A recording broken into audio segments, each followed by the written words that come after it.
Next हमारे पास property है एलिवेशन इन बॉइलिंग पॉइंट।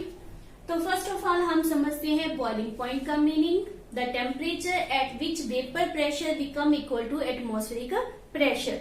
तो जिस टेम्परेचर के ऊपर वेपर प्रेशर एटमॉस्फेरिक प्रेशर के इक्वल हो जाता है हम उसे नाम क्या देते हैं, उसका बॉइलिंग पॉइंट।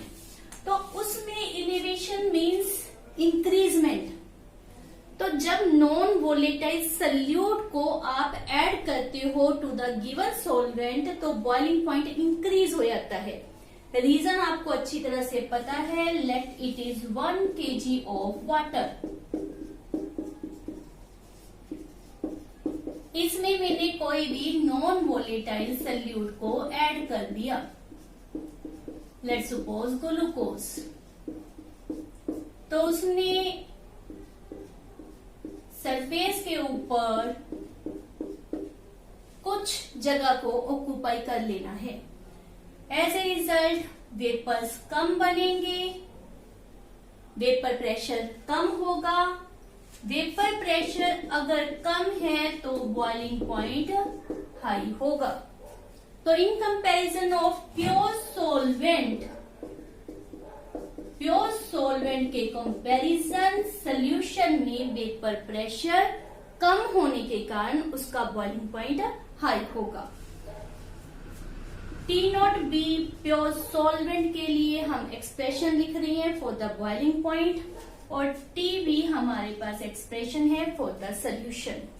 तो अब दोनों में से किसका बॉइलिंग पॉइंट हाई होगा, that is of TB, not very high होगा। TB is higher than T0B। Elevation means क्या होता है, डेल्टा TB। इलेवेशन इंक्रीजमेंट होना चाहिए तो हायर टर्म को आपने पहले मेंशन करना है और लो टर्म को आपने बाद में। जिसका हाई है उसको पहले लिखेंगे। तो हमारे पास एक्सप्रेशन क्या आ गया, TB माइनस T0B का। नेक्स्ट हमारे पास है इसकी डेरिवेशन जो नॉर्मली पेपर में पूछी जाती है। ये तो हमने किया था कि क्यों होता है हाई। तो it is a colligative property, या यहाँ पर उस चीज को प्रूव करना है तो आपने क्या किया है, सल्यूट को 1 kg ऑफ वाटर में डिसॉल्व किया है। तो नंबर ऑफ मोल को रिप्रेजेंट करने वाली कंसंट्रेशन टर्म हमारे पास दो दी गई थी, molarity and molality. Out of these two किसको हमने बेटर किया था, मोलैलिटी को, बिकॉज इसके ऊपर टेम्परेचर प्रेशर चेंजेस का कोई इफेक्ट नहीं होता। तो यहाँ पर हम क्या लिखेंगे कि जो डेल्टा TB है that is directly proportional to molality.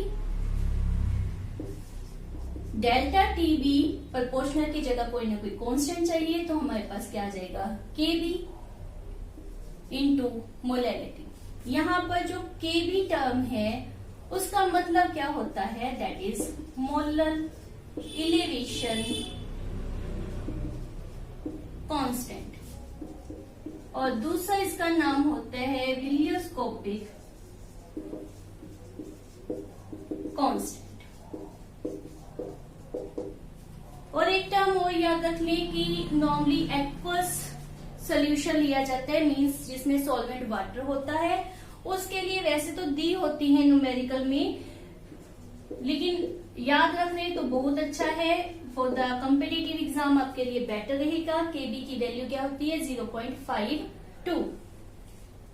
इसके यूनिट क्या होंगे, ये टर्म को हमने इस तरफ लेकर गई तो इसके लिए केल्विन, नॉर्मली आपको पता है डिग्री सेल्सियस और केल्विन में से हम केल्विन को प्रेफर करते हैं, केल्विन। और ये टर्म हमारी उस तरफ जाकर अपॉन में हो जाएगी, अपॉन मोलैलिटी, या फिर उसको क्या रेफर कर सकते हैं, मोलैलिटी क्या थी, number of moles upon kg of solvent, तो kg अपॉन मोल। ये हमारे पास एक्सप्रेशन बन जाएगा। एक बात और याद रखें कि यहाँ पर हमने केल्विन यूज किया तो इट मीन्स ये दोनों टेम्परेचर केल्विन में होनी चाहिए। यहाँ पर ये जरूरी नहीं है, भी कन्वर्जन करनी ही पड़ी आपको। रीजन क्या है कि हमने क्या लेना है, डिफरेंस। अब मान लेते हैं मेरे पास है 373 kelvin temperature.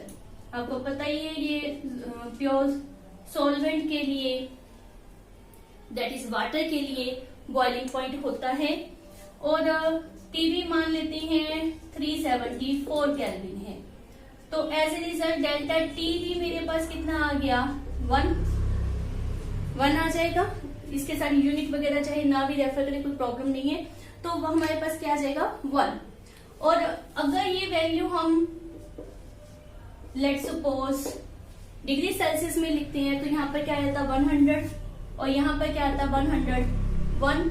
As a result delta T भी हमारे पास क्या आ गया, 1 डिग्री सेल्सियस। मतलब डिफरेंस दोनों केसेस में सेम ही रहेगा, इसलिए थोड़ा सा इजी हो जाता है कि न्यूमेरिकल में वेदर दोनों वैल्यूज डिग्री सेल्सियस में है, दोनों केल्विन में है, आप दोनों में से कोई भी दी हुई है उसी तरह से सॉल्व करने के लिए इसको यूज कर सकते हो।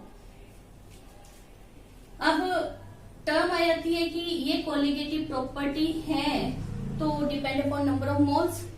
तो हम मोलैरिटी को क्या लिखते थे, NB upon number of moles upon पर केजी ऑफ सॉल्वेंट। तो केजी ऑफ सॉल्वेंट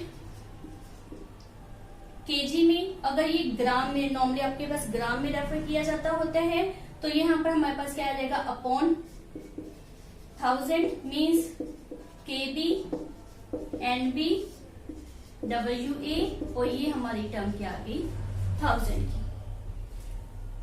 इसके साथ ही हमारे पास टर्म क्या दी जाती है कि मोल्स की जगह आपके पास मॉलिक्यूलर वेट ऑफ सॉल्वेंट पूछा जाता है।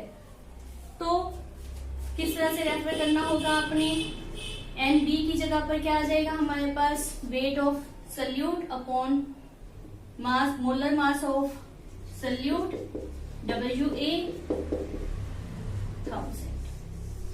तो ये आपके पास नेट एक्सप्रेशन आ जाएगा डेल्टा टीवी के लिए KB into WB upon MB into WA into ऊपर अपने पास क्या है इंटू 1000। ये हमारे पास ओवरऑल एक्सप्रेशन है इलिवेशन इन बॉइलिंग पॉइंट। और इसके साथ ही अगर आपने ग्राफिकल रिप्रेजेंटेशन करनी है तो वो भी हमारे पास बहुत इजी होती है। ग्राफिकल रिप्रेजेंटेशन में हमने क्या करना होगा, एक तरफ तो ले लेंगे वेपर प्रेशर और दूसरी तरफ क्या ले लेंगे टेम्परेचर।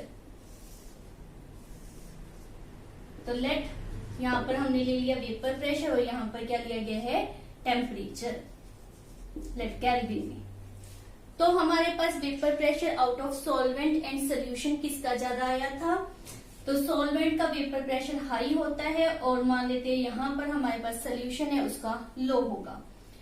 एज ए रिजल्ट जैसे जैसे टेम्परेचर इंक्रीज होगा वेपर प्रेशर बढ़ेगा। ये टेम्परेचर सिंपल है, not taking the boiling point. तो टेम्परेचर जैसे जैसे बढ़ाओगे वेपर्स ज्यादा बनेंगे तो वेपर प्रेशर इंक्रीज होगा, तो सो लाइक दिस कर्व बनेगी। और यहाँ पर ये किसके लिए बनाई है मैंने, सॉल्वेंट के लिए, और ये फॉर द सोल्यूशन। लेट यहाँ पर हम मान लेते हैं कि 1 एटमॉस्फेरिक प्रेशर है, नॉर्मली बाहर जो टेम्परेचर होता है दैट इज 1 एटमॉस्फेयर। और जब यहाँ पर पहुंच जाएगा वेपर प्रेशर ऑफ सॉल्वेंट और सोल्यूशन तो हम कह देंगे बॉइलिंग पॉइंट ऑब्टेन हो गया। तो ये हमारे पास क्या आ जाएगी T0 B सॉल्वेंट के लिए, और ये किसके लिए आ गया TB सोल्यूशन के लिए। आप देख रहे हो दोनों में से किसका ज्यादा आया है, दैट इज ऑफ सोल्यूशन, और इन दोनों का डिफरेंस क्या होगा डेल्टा TB। अच्छी तरह से आपको समझ आ गया होगा। This is the graph you can show for the elevation in boiling